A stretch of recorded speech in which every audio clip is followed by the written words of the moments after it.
Hi, and welcome to The Missing Middle. I'm Cara Stern. And I'm Mike Moffatt. The province recently sent the city of Hamilton a letter that outlined some really interesting insights on how the province plans to hit their 1.5 million homes. Where did that 1.5 million homes number come from to start out? Yeah, absolutely. So if we go back to 2021, so a couple of years ago, the Ford government decided that they wanted to put together a housing affordability task force. And it was headed by a guy at Scotiabank. They had Tim Hudak on it. But overall, I don't know about you, but when I hear, a conservative government is getting some banker to do a report on housing, I'm a little bit skeptical. I don't know about you. Yeah, I was wondering about that when I saw it at the time. Like, there's a lot of criticism about who was on it, although they did have, they had Ian Underwood, who does affordable housing with Habitat for Humanity. So it was like there was a diversity of where people are coming from in terms of, profit, not for profit. But yeah, it was an interesting thing. And then they ended up taking I think there were 50 or so suggestions that came out of that, right? Yeah, absolutely. So they had this group, which they had some diversity on it, but it had some criticism at the time for being a little bit skewed, and they went around the province and had a bunch of virtual. I think they were mostly virtual meetings with a variety of experts. I think I was on at least once, maybe twice. I can't remember giving viewpoints, and they came out with this report in February 2022. And again, I was skeptical of this process.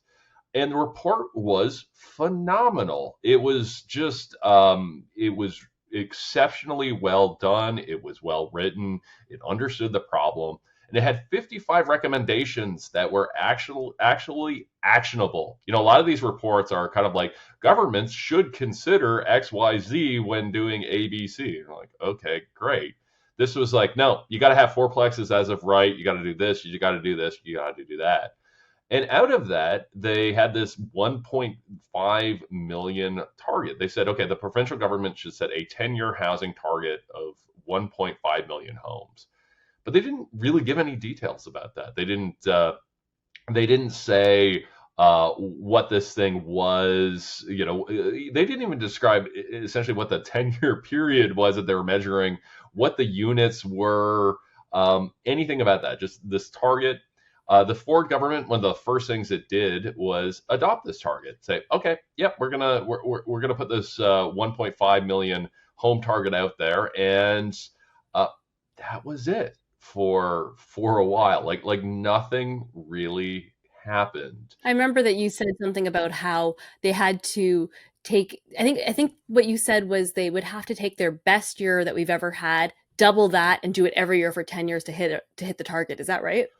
Yeah, absolutely. So if we look at this, if we can take home building in any 10-year period in Ontario's history, the most that we've ever built in any 10-year period is 850,000, which so slightly more than half. And the last time we even had 750,000 was a 10-year period between 1973 and 1982, which is so like Wow. 40 to 50 years ago.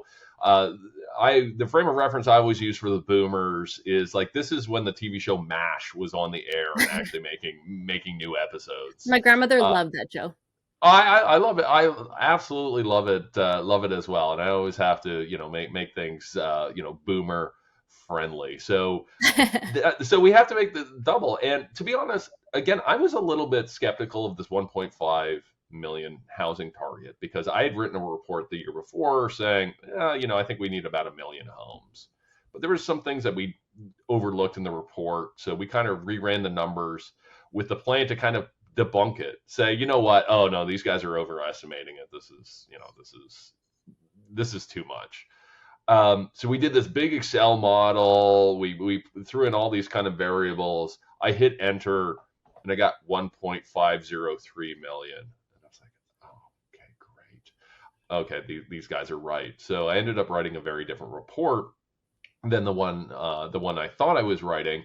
And in the report, we said, okay, this is how many, not only the 1.5 million, but this is how it should actually break down by county in Ontario. So this is how much you need in like Middlesex County and the city of Toronto and so on. I know that the province has also since said that that 1.5 million is actually out of date. That I think 1.8 was the latest that they've mentioned. They said that didn't account for the increased immigration rates, especially the temporary immigrants that we didn't account for at all when we talked about who was coming to the country. Like I know that the numbers were totally off, and so the 1.5 apparently is even way lower than what we actually need nowadays, right? Yeah, absolutely. So we ran the model with updated international student numbers and immigration numbers. We get 1.7, not 1.8, but that's it's kind of directionally correct. So Ford isn't wrong that if anything this understates need.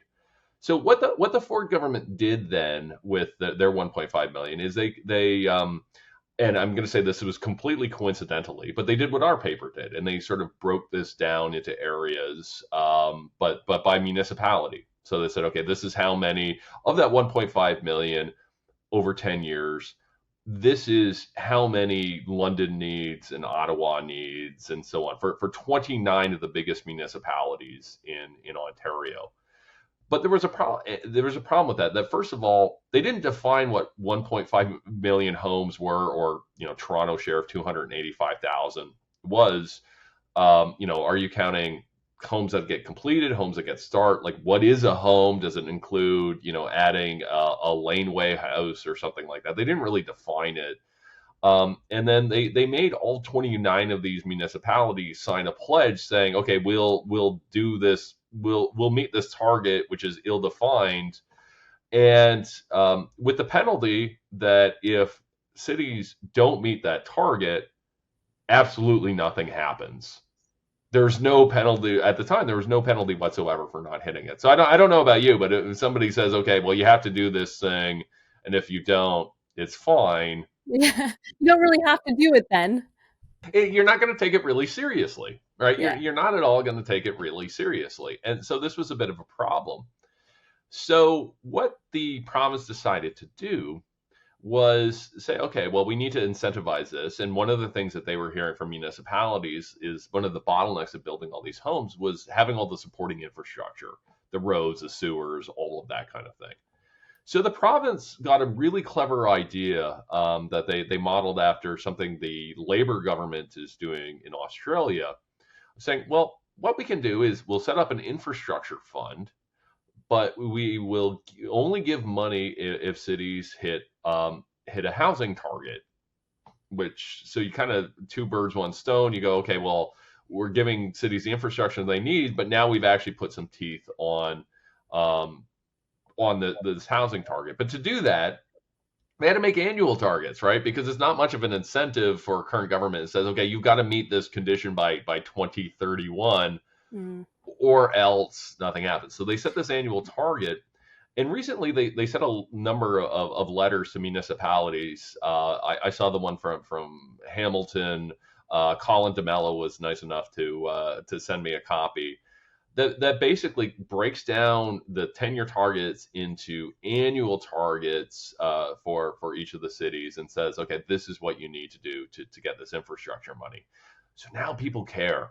Now there's $1.2 billion on the table. This has kind of gone from an exercise in Excel where you and me and maybe John Michael McGrath care about these numbers to something with actual teeth, with $1.2 billion out there. That makes a lot of sense because especially what I've heard is at the beginning of these 10 years that started, I guess, a couple of years ago, the 1.5 million in 10 years, they have like, we're not anywhere near it. And what I keep hearing is, well, that's fine. We got a whole 10 years. And so we'll just like really ramp it up towards the end. But I don't know how realistic that is. So I guess that makes sense to start it with a year to year requirement, right? Yeah, absolutely. And that was kind of the irony about this, that they gave cities this 10-year target. I think it was like October 25th of 2022. But the 10-year target actually started on January 1st, 2022. So they actually made the target somewhat retroactive. What the Hamilton letter showed was that they were ramping up these annual targets. So they said, obviously, what happened in 2022 was the past. The target for all of these cities overall combined in 2023 is 110,000, which I don't think we've ever done in Ontario's history. I'd have to go back and check. To put it in context, like last year we did about 96,000, and that was an exceptionally high year. And then it goes 110, 125, 150, and then the last 6 years are 175,000 across. Is that particularly realistic? Well, it's a moonshot. Let's put it that way. We're really going to have to focus the mind. And here's where it becomes a little bit challenging. That, as I mentioned, uh, we have to hit these cities collectively have to hit about 110,000 or exactly 110,000 in 2023. I'm just looking down on my calendar, and it is October the 27th, 2023. The year is almost over. We have 9 months worth of data, and I think we're at about 65,000. We are nowhere near 110,000. So basically, what the province is saying is, oh, by the way, municipalities, if you want this money, you've got about 10 weeks to really ramp up housing starts, and they're defining it as housing starts, which would be challenging in any kind of context. But we should also remember that cities don't build homes, right? They can't. They are not the ones putting the shovels in the ground. They just do approvals. So there's going to be an ongoing fight now where the province has set, $400 million of infrastructure money for this year that almost nobody can collect because they set the bar so high. It sounds like they're kind of setting them up to fail then, no? Well, that's certainly how the cities are feeling it. They described it a little bit more diplomatically. There was a letter from the Ontario big city mayors talking about not just the targets, but the mayors want to be assessed on things that they actually control, like housing starts, not approvals. But we could actually look at this because one of the things that's happened as well is that the province now has a website that you can go to that is actually tracking performance. Before then, the only way that was tracking performance was my Twitter account. When I got around to having time, I would put these Excel sheets up.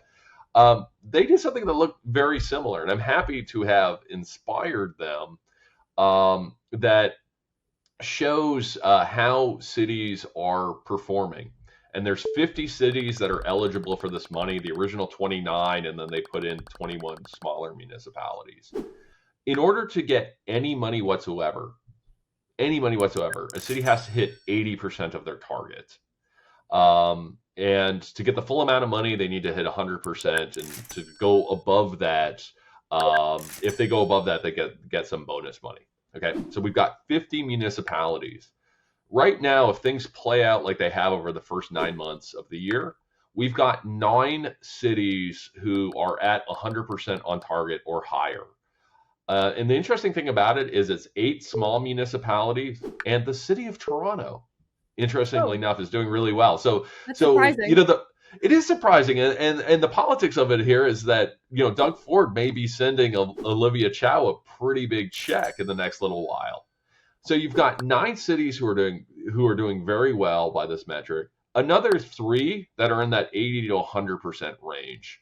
That if the next 3 months progress like the last 9, they'll get some money, not the full amount, but they'll get quite a bit. And then there's 38 cities across the province who are not on target. So what this is basically saying is that if things progress like they have been so far, and in fact we know housing starts are going down, so it's actually probably going to get worse. You've got 12 cities out of 50, or 24%, that are going to be able to collect from this fund. So the province is going to be saving themselves a lot of money. They've allocated 400 million for infrastructure. They're probably only going to give away maybe a third of that. You mentioned on Twitter that some of these targets, yes, it's pretty daunting, the numbers, but they might be a little easier to hit than we might originally think by looking at them. What did you mean by that? Yeah, that when we talk about these housing numbers, these 1.5 million, that we tend to think of them as housing starts, and that's what had been confirmed by the province. So basically, once a shovel gets on in the ground for a housing unit, that would count towards this target. In this letter to Hamilton, they indicated that there are more things that count towards a target than just a housing start. Some of them make sense. So things like additional dwelling units and laneway housing and that kind of thing. You go, okay, well that's a home for somebody. So that kind of makes sense, and that doesn't get included in the CMHC data. The one that really caught my eye was things like long-term care beds. We absolutely need more long-term care beds, and I don't think anybody would dispute that. But then to kind of consider that housing is a little bit odd. So if there's a ray of sunshine here for municipalities, it's that these targets have been watered down a little bit. They're going to be a little bit easier to hit for municipalities. But overall, I see this as being an ongoing battle between the province and municipalities for months to come, because municipalities have to feel like they've been set up to fail somewhat. Yeah, like it's a ray of sunshine for them, but it sounds like definitely not a ray of sunshine for the goal of getting housing more affordable. Well, absolutely. That's the other side of the challenge. That yes, watering down these targets makes it easier for municipalities to hit them, but it also means that we're less audacious in our goals, and that we're not meeting the housing needs of Ontarians. And as you pointed out earlier, that this target is 1.5 million homes, and the premier himself says that we should be at 1.8 million. So it's not, yes, it makes things a little bit easier for municipalities, but it moves us probably a little further away from where we need to be. How do you get rid of this idea that this is the province versus the municipalities here then, right? Because it seems like they're kind of, there's a tension there that I don't know how you resolve that. Yeah, I think there is. So the Ontario big city mayors have called for basically a collaborative approach. Like just bring everyone to the table and let's negotiate this out. Now, full disclosure, we did a report at the center called "Working Together to Build 1.5 Million Homes." That was generously funded, or we got some funding from the Ontario big city mayors for that. So just have to throw that out there as as a disclaimer. But that's what they're calling for, to try and make this a little bit less adversarial. Their position is, hey, at the end of the day, we all want the same thing. Let's figure out how to work together to get there. Thanks so much for watching and listening. This episode was produced by Meredith Martin. If you've liked what you heard, please like, subscribe, or leave a comment. It would really help us out a lot. See you next time.